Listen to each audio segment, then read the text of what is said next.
아멘. 네, 오늘은 본문의 말씀을 가지고 환난 중에 있는 위로라고 하는 제목으로 말씀을 나누고자 합니다. 오늘 말씀 나누기 전에 우리 인사합니다. 앞뒤 또 좌우 바라보시면서 오늘 그렇게 한번 인사합니다. 하나님은 환난 중에 우리의 위로자십니다. 아멘. 여러분, 하나님은요, 환난 중에 하나님을 바라는 모든 자들의 위로자가 되십니다. 그럼 여러분 환난 가운데 항상 하나님을 찾는 저와 여러분의 삶이 되어질 수 있기를 오늘 시간 주로 축원합니다. 여러분 기억하시는가 모르겠어요. 지금부터 22년 전인데 2001년 9월 11일 미국 뉴욕 맨하탄에 소재한 세계 무역센터 월드 트레이드 센터가 항공기 테러를 당했습니다. 수많은 사람이 죽고 세계가 경악을 했습니다. 근데 이 테러를 일으킨 사람이 누구냐면 오사마 빈 라덴이라고 하는 사람이에요. 그런 거대한 테러 조직을 이끄는 억만장자로서 아랍인들이 고통을 당하는 곳에는 자신의 사제를 털어가면서까지 복수를 감행하는 그런 테러리스트입니다. 그러다 보니까 그의 주적이 누구냐면 그의 주적은 유대인과 또 유대민족을 돕는 미국입니다. 그래서 그가 특별히 미국 뉴욕 그곳에 있는 그 월드 트레이드 센터 거기를 테러한 이유는 그곳에 유대인들이 10% 이상 거주하기 때문이다라고 전문가들이 이야기한 바 있습니다. 자, 여러분, 이처럼 유대인과 아랍인 간의 그런 갈등, 그래서 성경적으로 거슬러 올라가 보면요, 아브람 족장 시대부터 시작이 되어졌습니다. 아브람의 유괴 자녀인 이스마엘과 약속의 자녀인 그 이삭과의 갈등이 이스마엘의 후손인 아랍인들과 이삭의 후손인 유대인 간의 그 갈등으로 이어진 것입니다. 그리고 이렇게 풀리지 않는 그 갈등의 골이 수만 명의 목숨을 앗아가는 그 테러라고 하는 환란으로 다가오게 되어진 것입니다. 자, 여러분, 그런데 그런 갈등, 그리고 그런 갈등으로 인한 문제는 그들만의 문제는 아니다라는 겁니다. 여러분, 이것은 오늘날 이 시대를 살아가는 우리 모두의 문제예요. 여러분, 우리는 살아가면서 갈등하게 되어집니다. 그리고 그 갈등을 극복하지 못한 채 많은 문제와 시련에 시달립니다. 그리고 여러분, 그런 시련과 환란이 장기화되어지면 사람들이 간절히 바라는 것이 있는데 그것이 뭐냐면 평화예요. 갈등이 없는 세상, 문제가 없는 세상, 시련과 환란이 없는 그런 세상, 그런 세상을 갈망합니다. 그런데 그런 세상은 우리가 살아가는 이 세상에 절대로 오지 않는다라고 하는 거예요. 아니, 올 수가 없다라는 겁니다. 여러분, 그런 세상은요, 종말의 날에나 가서 올 수 있는 세상이에요. 다시 말해서 예수님께서 이 땅 가운데 재림하시는 그 종말의 날에나 가서 올 수 있는 그런 세상인 것입니다. 그렇기 때문에 성경에 보면 이사야 선지자가 그 종말에 있을 그 메시아의 세상을 미리 내다보면서 그렇게 고백을 합니다. 어린아이가 독사굴에 손 놓고 장난쳐도 물지 않고 사자와 어린 양이 함께 뛰노는 참 사랑과 기쁨의 세상, 이리와 어린 양이 함께 먹으며 해함도 없고 상함도 없는 나라. 근데 여러분, 그런 세상은 지금 우리가 살아가는 이 세상이 아니에요. 그리고 그런 세상은 우리 어떤 인간의 노력으로 만들 수 있는 그런 세상이 아니에요. 그런 세상은 하나님께로부터 오는 세상입니다. 그리고 지금 현재 우리를 향해 오고 있지만 아직 도착하지 않은 그런 세상이에요. 그러니까 우리가 살아가는 이 세상이라고 하는 것은 시련과 환란이 있을 수밖에 없는 이런 세상이라는 거죠. 여러분, 아무리 우리가 신앙생활을 잘한다 할지라도 우리 삶 속에 항상 뭐가 있어요? 시련과 환란이 있어요. 그럼 이런 시련과 환란이 있는 그런 세상을 살아가면서 그러면 우리가 구해야 될 그 평화와 안식이라고 하는 것은 어떤 것이 되어야 되겠는가라고 하는 거예요. 여러분, 평화가 안식이 있어야 우리가 살아갈 수가 있잖아요. 근데 이런 시련과 환란이 많은 이 세상을 살아가면서 그럼 우리가 바라보고 우리가 구해야 될 그런 평화가 안식은 어떤 것이 되어야 하겠는가라고 하는 것입니다. 여러분, 그것은 시련과 환란 가운데 있는 평화와 안식이 되어야 된다라고 하는 거예요. 여러분, 어느 날 전국의 초등학생을 대상으로 미술 경시대회가 열렸습니다. 그 미술 경시대회의 주제는 평화예요. 많은 아이들이 평화라고 하는 주제를 가지고 열심히 그림을 그렸습니다. 그래서 심사에 심사를 거듭해서 두 개의 그림이 결선에 올라가게 되었습니다. 첫 번째 학생은 구름 한 점 없는 맑은 하늘 아래 바람 한 점 없는 그 호숫가에서 오리들이 평화롭게 유유자적하며 논이는 그런 그림을 그렸습니다. 두 번째 학생은 폭풍과 비바람이 막 몰아치는 깎아내리는 듯한 그 벼랑 바위 틈에 둥지를 틀고 있는 그 어미새의 품에 평화롭게 잠든 아기 새의 모습을 그렸습니다. 근데 심사위원들은 이 두 번째 학생에게 최고의 점수를 주었습니다. 왜냐하면 첫 번째 그림과 같은 그런 평화, 어떤 시련도 환란도 없는 그런 평화는 이 세상에 존재할 수 없는 평화라는 거예요. 우리가 이 세상에서 경험하는 평화, 이 세상에 존재하는 평화라고 하는 것은 폭풍과 비바람이 몰아치는 그런 시련과 환란이 있는 현실 가운데 어미새의 품에 잠이 든 평화롭게 잠이 든 아기 새가 얻을 수 있는 그런 평화라는 것입니다. 그것이 우리가 얻을 수 있는 평안이고 안식이라는 거예요. 여러분, 다시 말해서 어떤 평화와 안식이에요? 문제 가운데 있는 평화라는 것입니다. 여러분, 그렇습니다. 여러분, 이 세상에서 우리가 경험할 수 있는 평화와 안식이라고 하는 것은 환난 가운데 있는 평화인 것입니다. 문제 가운데 있는 평화인 것입니다. 시련 가운데 있는 평화인 것입니다. 여러분, 그러므로 만약에 우리가 어떤 갈등도 없고 어떤 시련과 환난도 없는 그런 평화와 안식을 우리가 구한다라고 한다면 우리는 어쩜 평생 영원토록 그런 평화와 안식을 얻지 못할 것입니다. 오히려 이렇게 이루어질 수 없는 불가능한 그런 기대와 바람으로 인해서 우리 안에 불안을 품고 걱정하고 근심하며 불행하게 인생을 살아가게 되어질 거예요. 여러분, 그러므로 정말 내 안에 그런 평안과 안식이 있기를 원한다면 우리는 먼저 인정해야 될 것이 있다라는 거예요. 뭘 인정해야 되는가? 그것은 우리의 삶 속에는 항상 뭐가 있다? 시련과 환난이 있다. 여러분, 내가 아무리 신앙생활을 잘해도 우리의 삶 가운데 항상 시련과 환난이 있다. 그것은 당연한 것이다. 이상한 일 당하는 것처럼 생각해서는 안 된다라고 하는 거예요. 그러므로 우리가 바라봐야 될 평화는 어떤 평화요? 시련과 환난 가운데 있는 평화다라고 하는 것입니다. 여러분, 이 사실을 우리가 먼저 인정해야 된다라는 거예요. 그래야 우리가 살아가면서 이 시련과 환난이 와도 당황하지 않습니다.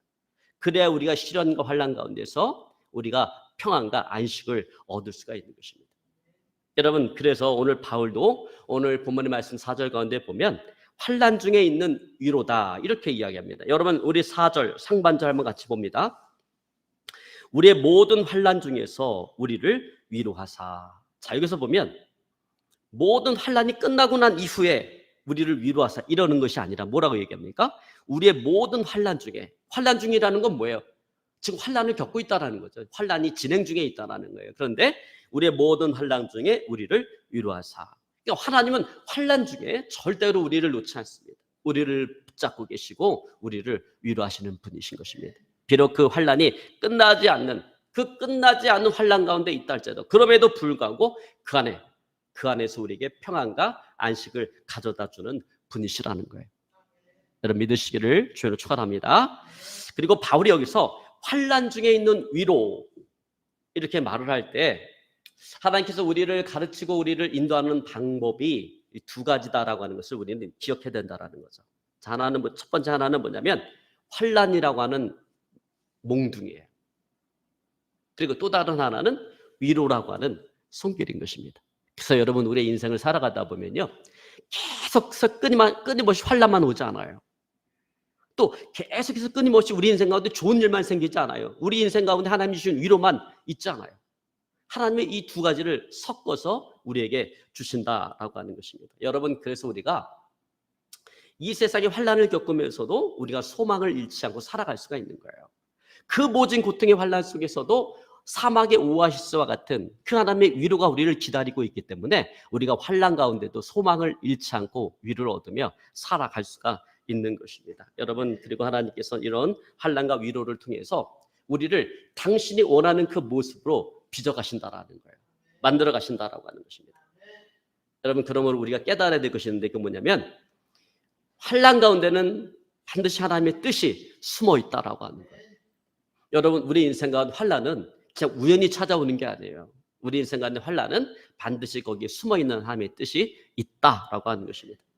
여러분, 그러므로 이 시간 우리가 생각해야 될 것은 우리가 어떻게 환난을 피해갈 것인가가 아니라 우리가 어떻게 환난을 이기고 극복할 것인가라고 하는 거예요. 여러분, 어떻게 환난의 밤을 보내고 있습니까? 여러분, 많은 그리스도인들이 이렇게 인생의 어떤 시련과 환난을 당하게 되면 보이는 첫 번째 반응이 있는데, 그것은 뭐냐면 이 시련과 환난이 떠나가게 해달라고 아주 간절히 기도한다라고 하는 거예요. 때로는 금식하면서 몸부림치면서 기도한다라는 거예요. 여러분, 이 모습이 어떻게 보여요? 야, 정말 신앙적이다. 믿음이 너무 좋다. 여러분, 이렇게 보이십니까? 그런데 우리가 좀 더 깊이 들여다보면요, 사실은 이것은 불신앙적인 거예요. 왜냐하면 그 시련과 환난을 주신 분이 그분이 바로 하나님이시기 때문에 그렇습니다. 여러분, 하나님께서는 그 시련과 환난을 통해서 이루고자 하는 목적이 있어요. 그 시련과 환난을 통해서 이루고자 하는 목적이 있는데, 우리가 기도하는 것이 고작 그런 시련과 환난이 떠나가게만 해달라고 하는 것이 이것이 전부라고 한다면, 그것은 환난을 통해서 우리를 빚고자 하는 하나님의 그 목적, 하나님의 뜻, 그것을 거부하는 것입니다. 여러분, 이것처럼 불신앙적인 것이 어디 있습니까? 여러분, 마치 하나님께서 자신의 그 삶에 있어서는 안 될 불필요한 잘못된 그런 시련과 환난을 실수로 우리에게 주신 것처럼 그렇게 기도한다라고 하는 것입니다. 여러분, 그리고 이와 같은 기도, 시련과 환난이 떠나가게 해달라, 오직 그거 하나, 시련과 환난이 떠나가게 해달라라고 하는 기도만큼 사실은 미련하고 어리석은 기도도 없습니다. 왜냐하면 하나님께서 주신 시련과 환난은 어떻게 주신 거예요? 하나님의 작정하신 가운데 주신 거예요. 이게 무슨 얘기냐면 시련과 환난을 주신 때가 있는 것처럼 그 시련과 환난을 걷어갈 때가 따로 있다라고 하는 것입니다.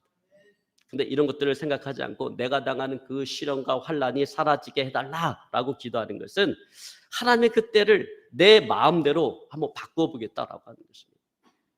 여러분, 이거는 미련한 기도라고 하는 거예요. 어리석은 기도라는 거예요. 왜?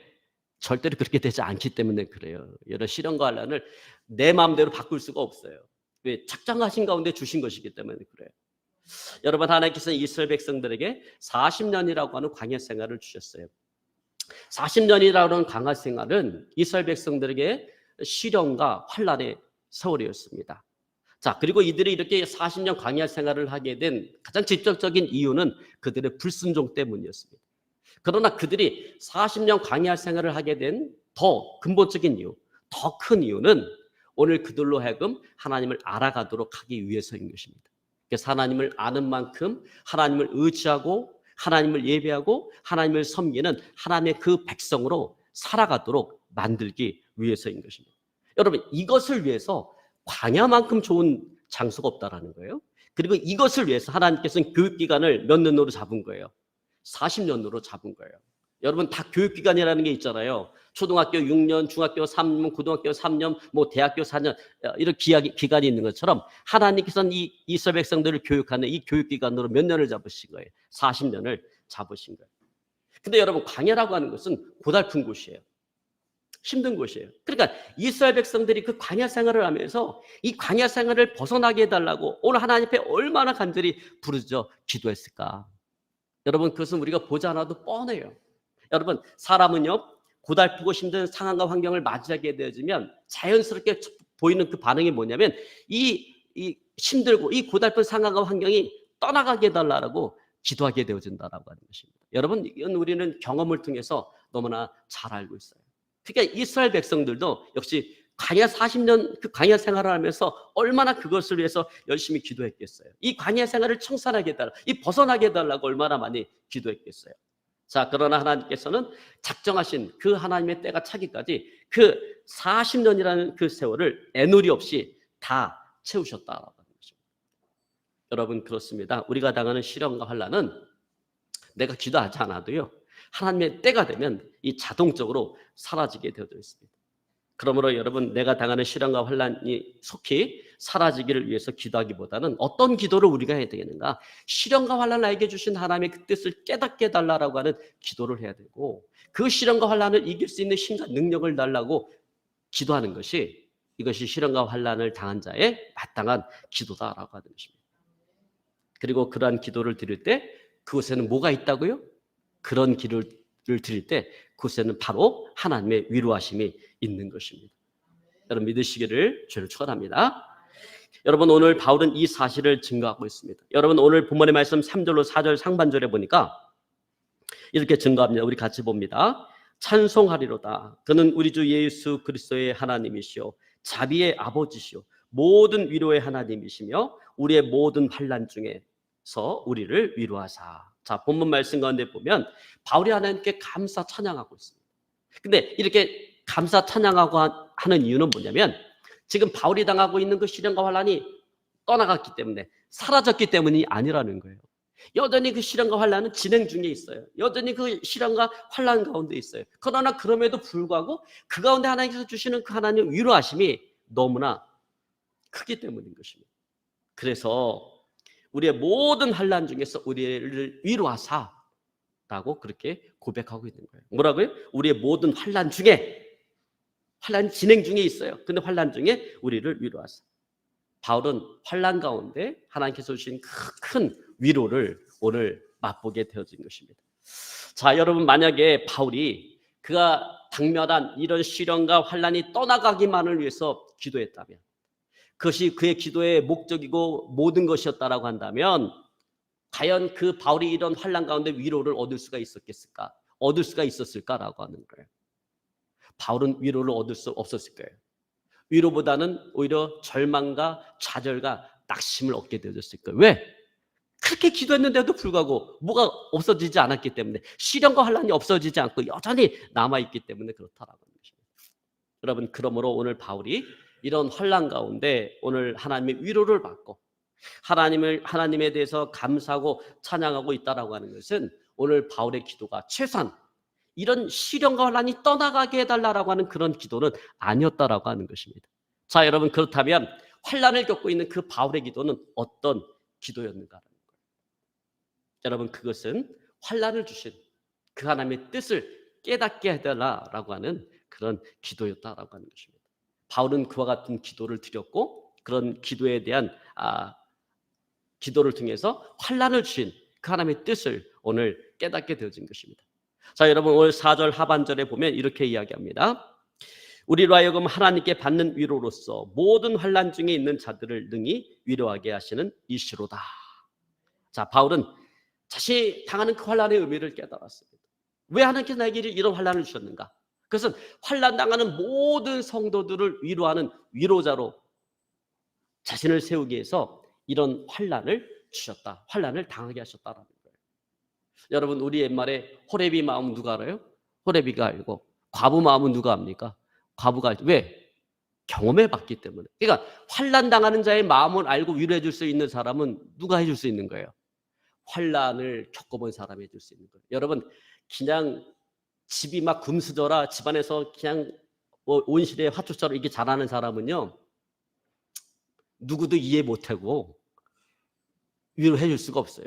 겪어보지를 않았기 때문에 위로해 줄 수 없다라고 하는 것입니다. 여러분, 이처럼 뜻이 있는 환난이기 때문에, 오늘 바울에게 있어서 뜻이 있는 환난이기 때문에, 이 환난은 바울에게 있어서 고통이 아니라 그것은 그 자체가 오늘 그 커다란 위로였다라고 하는 것입니다. 여러분, 그렇습니다. 환난이라고 하는 것은 그 환난의 의미를 깨닫게 되어질 때, 비록 그 환난이 없어지지 않고 여전히 남아있지만, 여전히 나에게 남아있다 할지라도 그것은 더 이상 시련이 아니다라고 하는 거예요. 오히려 그것은 나를 향한 하나님의 위로고 사랑이고, 또 내가 찬양하고 감사를 드려야만 하는 그런 이유가 되어지는 것입니다. 여러분, 믿으시기를 주님 축원합니다. 여러분, 그러므로 환난의 밤을 보내는 우리의 기도가, 여러분, 어떤 기도가 되어야 되겠습니까? 여러분, 우리의 삶이 어떤 삶이 되어야 되겠습니까? 여러분, 답은 분명합니다. 여러분, 환난의 밤을 우리가 보낼 때, 누구나 다 인생에 환난이 있잖아요. 그 환난의 밤을 보낼 때 이상하게 환난의 밤이 길게 느껴져요. 그죠? 환난의 밤을 보낼 때 왜 나는 이렇게 환란이 길지? 환란이 길게 느껴져. 그러다 보니까 마음이 답답합니다. 여러분 그렇게 마음이 답답하고 그렇다고 해서 여러분 무당 찾아가듯이 뭐 이런 예언의 은사 받았다고 하는 이런 사람 여러분 절대로 찾아가지 마시기 바랍니다. 여러분 그리스도인들 가운데 보면요 별의별 사람 다 있어요.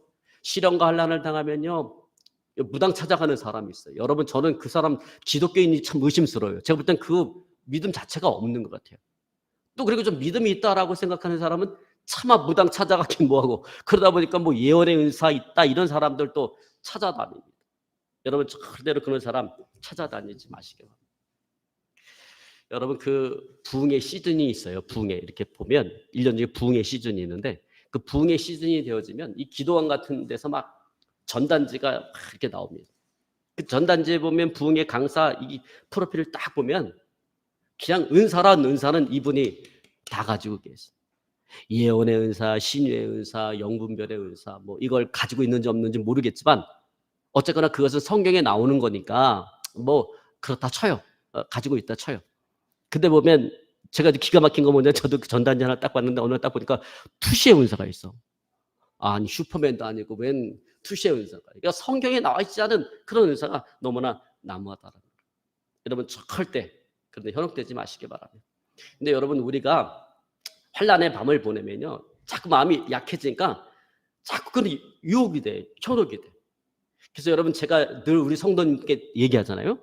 내가 정말 인생의 끝자락에 와 있으면 절대로 기도원 가면 안 된다고. 여러분 기도원 부흥 강사는요, 기도원 원장은 여러분이 양이 아니에요. 자기 양이 아니라 그냥 고객이에요.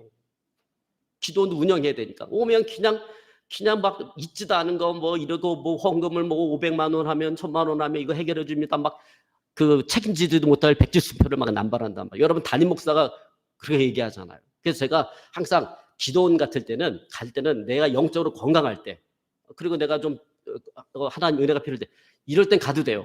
근데 내가 인생의 끝자리에 와서 막 지푸라기라도 잡는 심정에 여러분 이럴 때는 절대로 그런 기도원 같은데 가면 절대로 안 된다라고 하는 것입니다. 여러분 근데 사람이요 이런 시련과 환난이 당하면 더욱더 그럴 때일수록 하나님을 의지해야 되고 하나님께 가까이 나가야 되는데 자꾸 사람을 의지하게 하려고 한다는 거예요. 그런데 여러분 이런 데 한번 빠지면요 인생의 길을 잃어버려요. 길을 잃어버리고 그 방향의 기간이 길 수밖에 없습니다.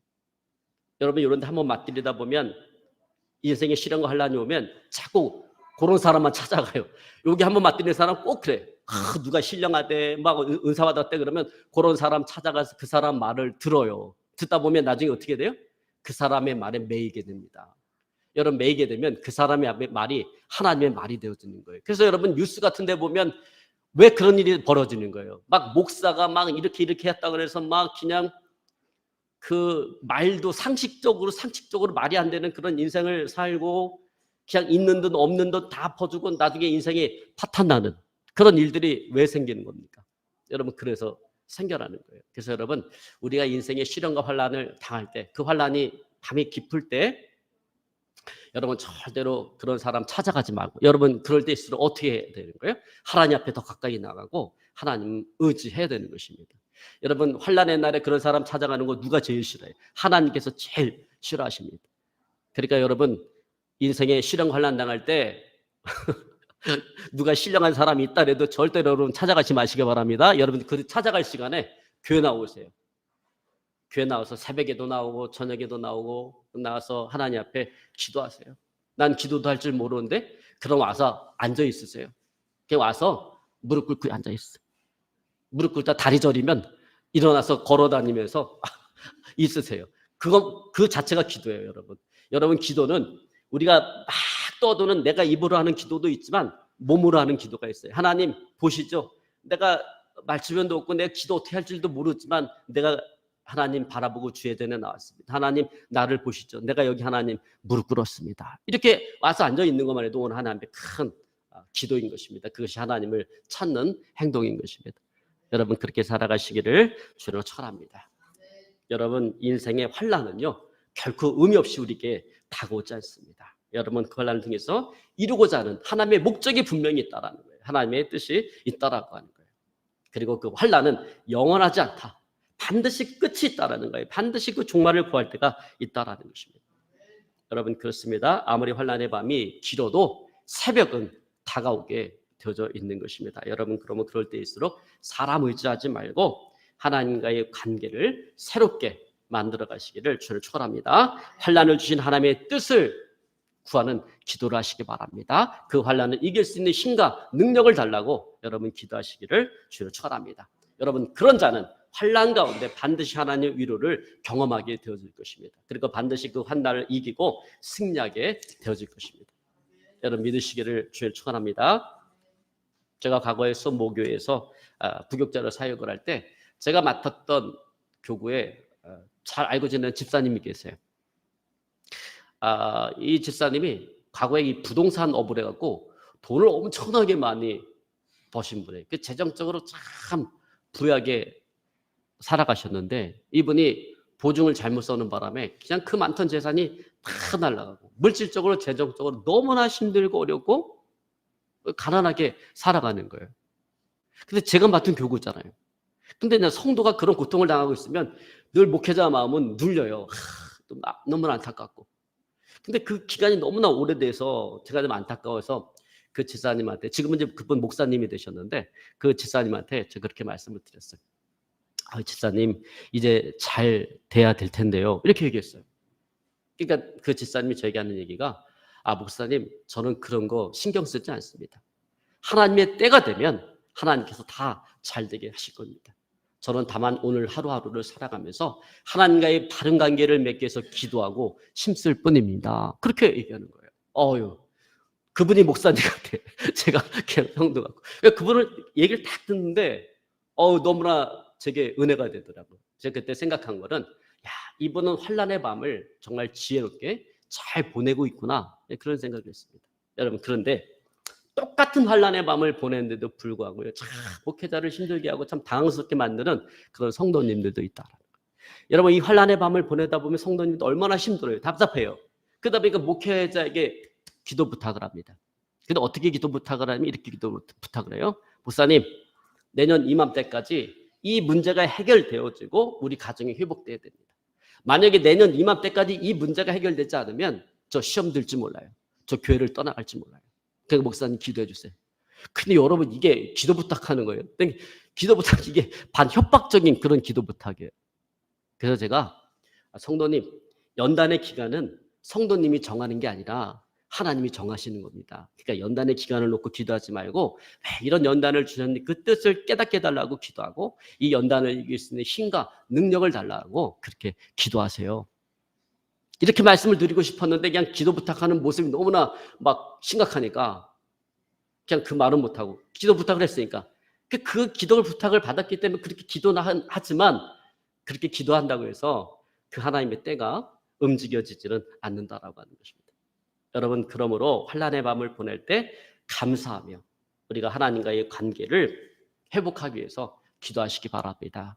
이 환난을 주신 하나님의 뜻을 깨닫게 달라고 기도하시기 바랍니다. 이 환난을 이길 수 있는 힘과 능력을 달라고 기도하시기를 바랍니다. 여러분 그러면 환난 가운데 하나님께서 주시는 그 위로를 경험하게 되어질 것입니다. 그리고 마침내 환난을 이기고 승리하게 되어질 것입니다. 그리고 하나님께서 예비하신 하나님의 은혜를 받아 누리게 되어질 것입니다. 믿고 순종하는 저 여러분의 삶이 되어질 수 있기를 어느 시간 주를 축원합니다. 이제 말씀을 정리하길 원합니다. 여러분 어떻게 환난의 밤을 보내고 있습니까? 환난 때가 벗어질 그 때를 스스로 정하지 마시기 바랍니다. 그리고 그것을 위해서 기도하지 마시기 바랍니다. 다만 우리가 할 수 있는 것은 환난을 하나님께서 주셨다라고 하는 것을 인정하는 것입니다. 그리고 이 환난을 주신 뜻을 깨닫게 해달라고 기도하는 것입니다. 그리고 이 환난을 이길 수 있는 힘과 능력을 달라고 기도하는 것입니다. 그래서 매일매일 우리의 삶을 하나님과 새로운 관계를 만들어 가는 것입니다. 여러분 그렇게 할 때 우리는 환난 가운데 하나님께서 주시는 위로를 경험하게 되어질 것입니다. 하나님의 임재를 강하게 느끼게 되어질 것입니다. 정금과 같은 신앙으로 거듭나게 되어질 것입니다. 그리고 마침내 환난을 이기고 승리하게 되어질 것입니다. 그런 저와 여러분의 삶이 되어질 수 있기를 오늘 시간 주님을 축원합니다. 오늘 말씀 붙잡고요 간절히 기도하겠습니다.